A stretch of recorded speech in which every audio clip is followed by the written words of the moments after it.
Per- Performance management process. What is it? Performance management process. What does this look like? Have you ever had a performance meeting or evaluation that determined your raise, your bonus, your salary, or your stock options and been completely caught off guard by the feedback given by your management or your supervisor? It can be a very humiliating and embarrassing experience. Performance management avoids experience or events like this from happening. No one should ever be caught off guard during the performance management or evaluation process. This process should not be a one-of-a-kind event, and you should know where you stand before you even get started. It is an ongoing, continuous process. It is a conversation or an exchange that should happen often to ensure you and your supervisor are on the exact same page. Yes, be assured it is a process. There is a way to manage your performance. There is a planning process, there is an execution process, there is an assessment process, and also a review process and renewal process. We will talk about all of these steps in this presentation. Every business, organization, club, or entity should have some type of a mission or goal statement. Why do you exist? What is your purpose? Why are you here? And what are you doing? This is what's needed for the performance process to begin. Mission and strategic goal and job knowledge. The job knowledge you have to completely understand what the job is and what responsibilities entail. This is done through a job analysis. The job analysis is paramount because it speaks to what the job is and what the employee is supposed to be doing. Employees should have a clear understanding of what this entails. If you don't know, you really should ask. How can you be evaluated on the job you are currently doing if you do not know what it is? You should also know the knowledge, the skills, the abilities, the KSAs it takes to get the job done. Job analysis leads to job descriptions or descriptors. It's used to give criteria of how we are measured. This will provide our success measures. So for performance management to begin, what is the organization's mission or strategic goal? Where does my department or unit fall on the organizational tree? How do we support this goal? What is my job to support this mission or goal? What do I need to do? And what set of skills do I need to possess to get the job done? What is my job description? Where is my job description? Who assesses my performance? Who is involved? If employees are not familiar with the performance management plan, that is a problem. It is up to the supervisor to introduce them. This lends to discussing results, behaviors, and development plan. Results.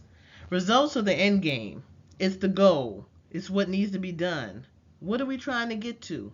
It needs to be very specific objectives laid out. Discussing results means discussing performance standards.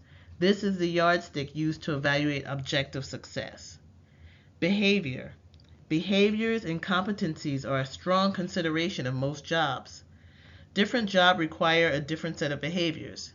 Some require being familiar or proficient with Microsoft Package. Some require travel. Some require possible overtime, an outgoing personality, or maybe even creativity. Development plan. Everyone has strengths and weaknesses. These weaknesses should also be included in the plan and how we can set goals to overcome them and results and behaviors that support this. Performance execution. Both the employee and the supervisor have a role in performance execution.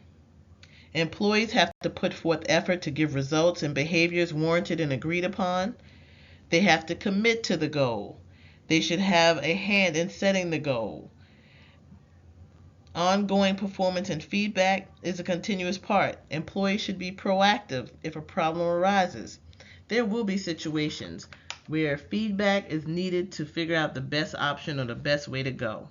There may be times when an employee has to go above and beyond of what they deem the job description is. Communication. Communication is always key in any situation. Employees should always be in communication with supervisors, whether it's verbal, whether it's email, whether it's telephone or in person. Discuss the preferred method of communication with your supervisor. They should collect and share data. Employees should communicate what's going on a regular and consistent basis. This can be through meetings or emails or whatever way you choose to communicate, one-on-one. And prepare for your performance review.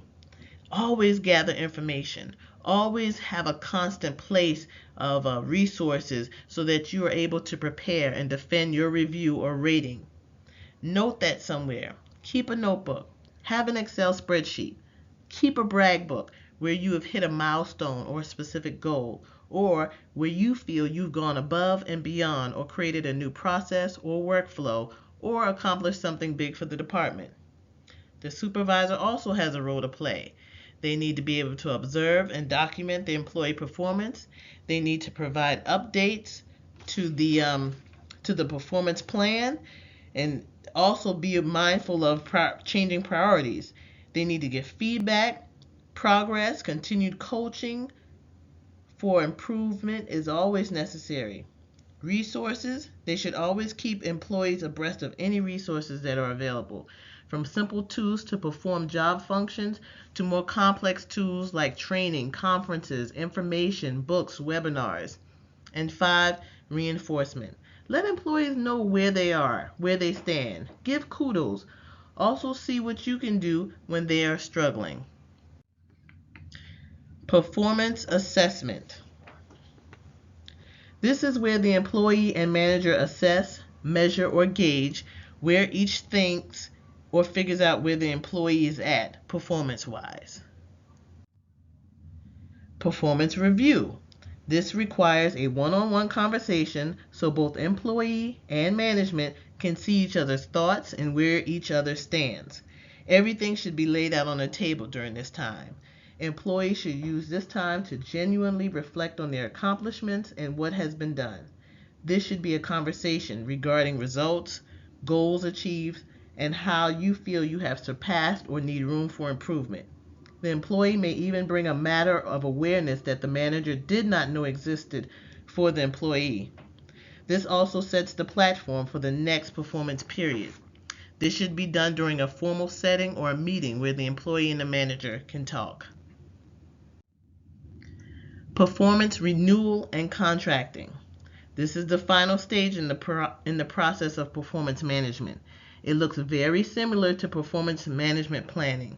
The difference is it uses this new information that's been attained or learned during the last review to make possible new adjustments and plans to keep things moving forward.